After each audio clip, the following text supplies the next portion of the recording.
Amelia Earhart was 4 hours into a flight that could take her as long as 20. That's when she realized she was in trouble.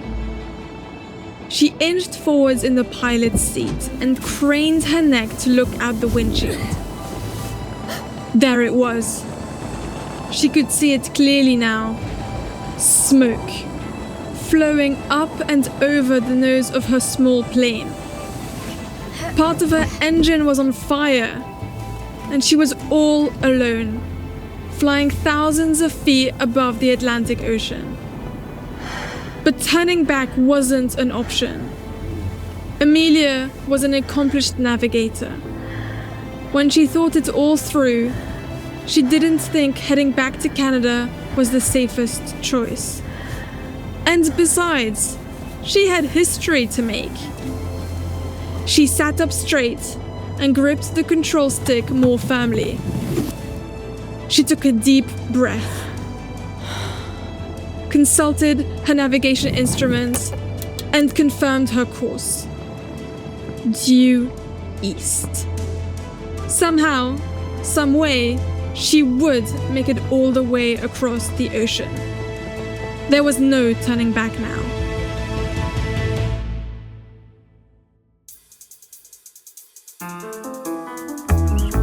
I'm Zara Rutherford.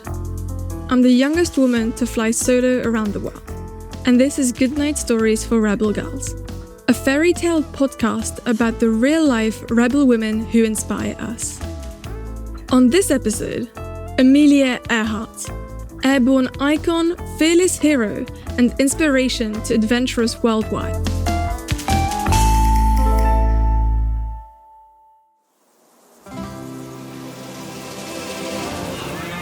In a white house on a bluff, on a hot Kansas day, in late July 1897, future high-flying pilot Amelia Earhart was born. The house belonged to her grandparents.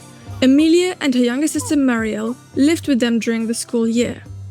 When she was young, Amelia kept a scrapbook, a collection of stories of accomplished women. How could she know she'd become one herself? Mealy, as her family called her, and her sister Mariel loved to ride imaginary horses for hours. But don't worry, they let their imaginary horses out to pasture too.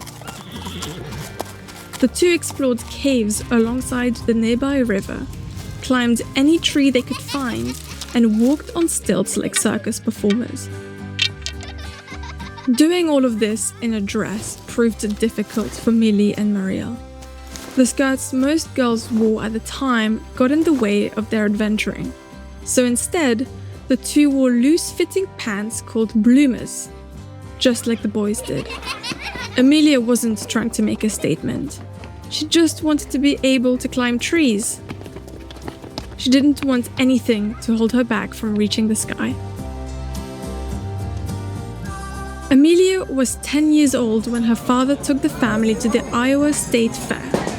There, in the midst of all the noise, smells, and people, she laid eyes on the first airplane she'd ever seen. At first, Amelia was pretty underwhelmed. She even said it was a thing of rusty wire and wood and looked not at all interesting. About 10 years later, Amelia moved to Toronto to help recovering World War I soldiers. While she was there, she went to a flight exposition with a friend to watch pilots show off their skills. Seeing the planes soaring through the sky was a completely different experience than seeing one on the ground at the fair. Amelia was mesmerized, watching them dive and swoop. And then, all of a sudden, a plane was hurtling towards her and her friend, a daredevil pilot trying to give them a scare.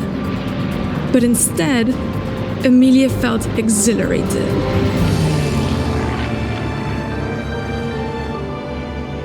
When reflecting on it later, she said, "I did not understand it at the time, but I believe that little red airplane said something to me as it swished by." What did it tell her? that Amelia had to get into the air herself. In 1920, Amelia did just that. She took a ride in a small plane as a passenger, and immediately, she was hooked. The deep rumble of the engine, the thrill of adrenaline as the pilot began to speed down the runway, the feeling of weightlessness, of fully leaving the ground for the first time in her life. Nothing could stop her from learning how to do that herself.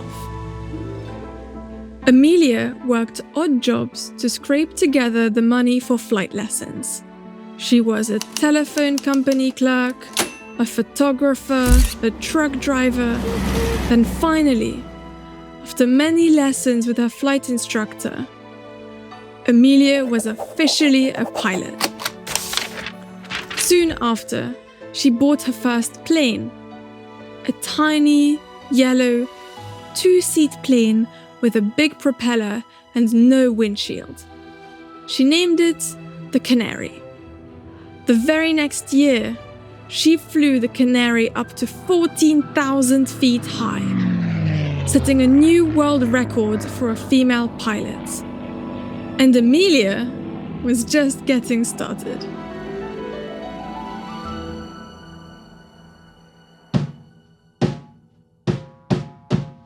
Six years later, Amelia moved to Boston, Massachusetts, to be closer to her mother and sister. She worked as a social worker with immigrant families and flew at a local airport in her free time. It was there that she'd be offered a once-in-a-lifetime chance to fly across the Atlantic. She wouldn't pilot the plane, but she would be the first woman to make the journey as a passenger. What else could she say but yes? That flight, nearly 21 hours long, changed her life forever. Almost overnight, Amelia became a star, a household name. Amelia used her new fame to advocate for her field and her fellow women. In the 1930s, she advocated for gender equality between men and women.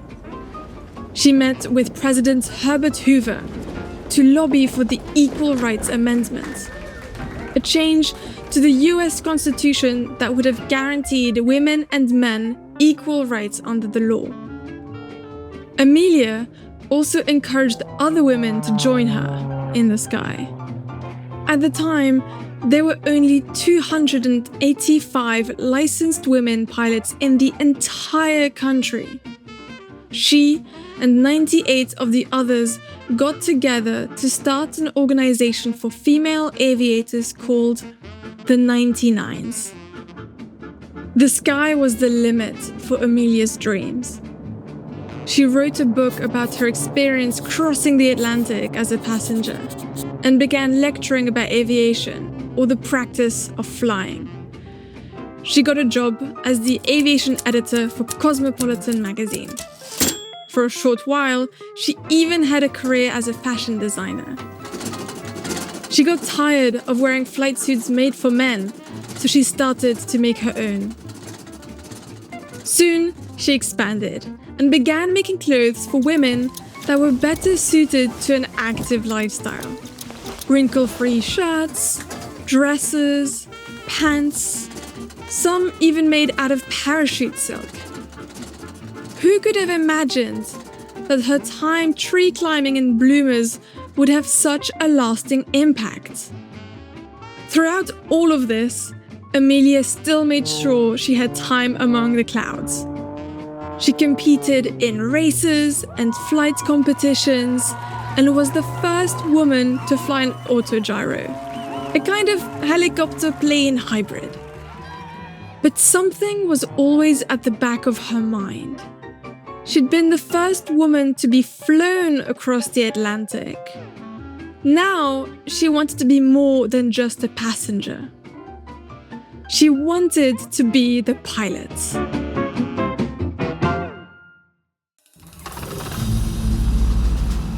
On May 20 of 1932, Amelia Earhart took a deep breath as she taxied toward the sky on a runway in Newfoundland, Canada. She'd be flying all alone, piloting and navigating all at once, heading towards Paris, France. She was fully prepared for what could have been a 20-hour flight. All she had with her was some tomato juice to get her through and a $20 bill. She wasn't the first woman to take on this dream. A woman who recently attempted this crossing had crashed. But Amelia couldn't let that affect her confidence. Things got off to a smooth start until about 4 hours in. That's when she saw the smoke. In spite of the flames bursting from her engine, Amelia set her shoulders back and decided to plow on through the clouds, straight towards the storm she could see looming ahead. As she braced for the wind and rain, she noticed something wrong on her instrument panel. The gas tank. It was leaking. Amelia did some quick math, then crossed her fingers. If all went well, she should have just enough fuel to make it to the far side of the ocean. She flew on for hours and hours, suppressing her fear and fighting her exhaustion. She used strong-smelling salts to help her stay awake. The storm slowed her progress. Buffeted by the wind, she used more fuel than she otherwise would have. And she was so high up in the sky that on the wings of her plane, ice began to form. The ice weighed her down and made the plane plunge almost 3,000 feet toward the waves.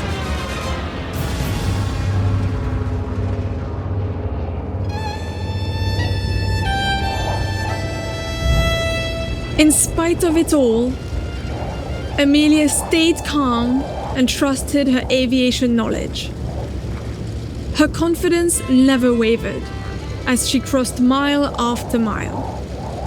Finally, after endless water, she saw land ahead. She brought her plane down in a farmer's field in Northern Ireland. She had made it to Europe. The farmer, a man named Mr. Gallagher, welcomed Amelia. He even made a cup of tea for his surprise guest from the sky.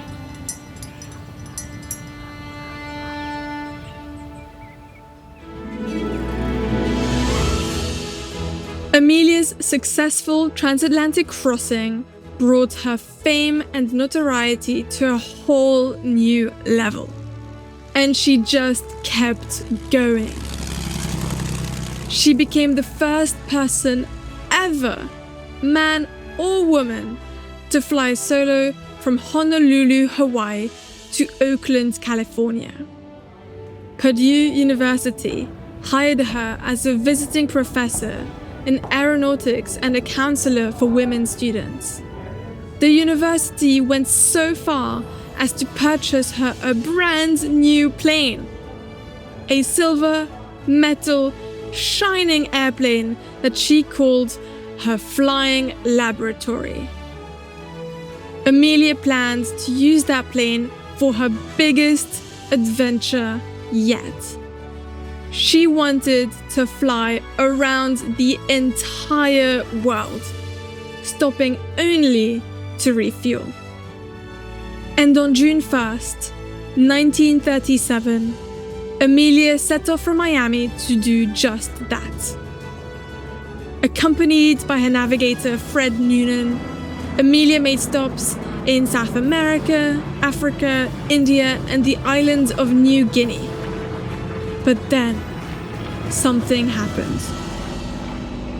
With only 7,000 miles left to complete their journey, the two lost radio contact, and the plane disappeared.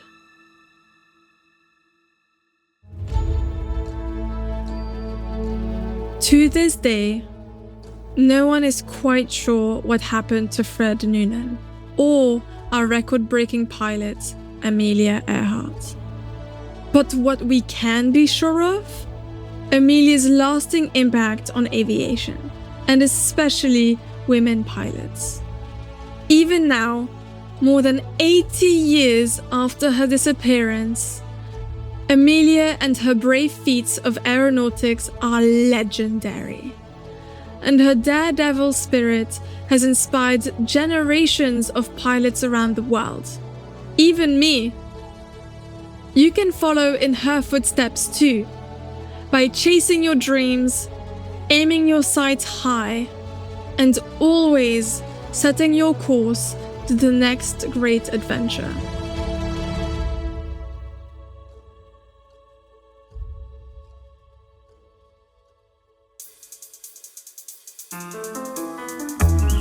This podcast is a production of Rebel Girls. It's based on the book series Good Night Stories for Rebel Girls. This episode was narrated by me, Zara Rutherford. It was produced and directed by Rebecca Chaisson, with sound design and mixing by Carter Woghan. The story was written by Rebecca Chaisson and edited by Haley Dapkus. Fact-checking by Danielle Roth. Our executive producers were Joy Smith, Anjelika Temple, and Jes Wolfe. Original theme music was composed and performed by Elettra Bargiacchi. A special thanks to the whole Rebel Girls team who make this podcast possible. Until next time, stay rebel!